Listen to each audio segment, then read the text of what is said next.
For the first question, I think that a lot of people get ethics and values wrong or mixed up.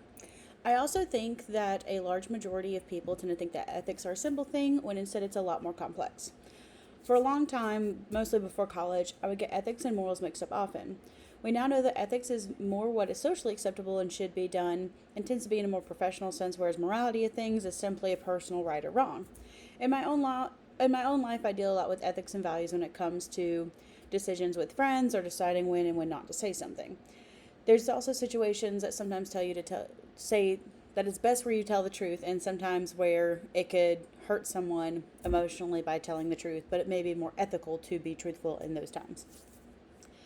We see that according to the article, ethics aren't just feelings, cultural practices, or guidelines, but instead it is a standard and reasoning that is more social based in order to help guide us with responsibilities, fairness, and even maintaining respect for one another. We see in the article that it's mentioned that ethics make us think how our actions affect others rather than what is relying on what's comfortable. Sometimes the ethical thing is uncomfortable. In the article, we also saw different lenses that could be looked at. These include rights, justice, utility, virtue, and care, which all help us to decide our choices with thoughtful intentions. People use these thought processes in order to have a structured thought process to decide what is right by societal standards rather than just our own initial reaction.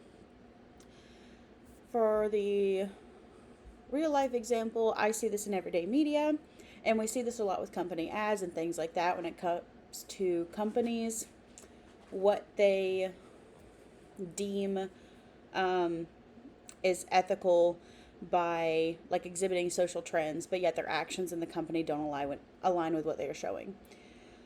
Last year, we saw this a lot with like Pride Month in the media, where companies say they align a certain way or have, Pride Month merchandise, but in reality, this supports discriminatory acts or funding from certain companies or people that believe opposite to what they're saying that they support.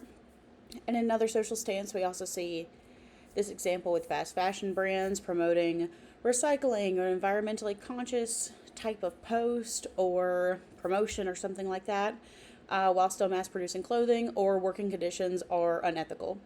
Even though by law these things are legal, and from a PR standpoint it slides by, but these things alone do not determine what is ethical, and there's a big contrast between the appearance of things and the reality of things with what people and organizations choose to do.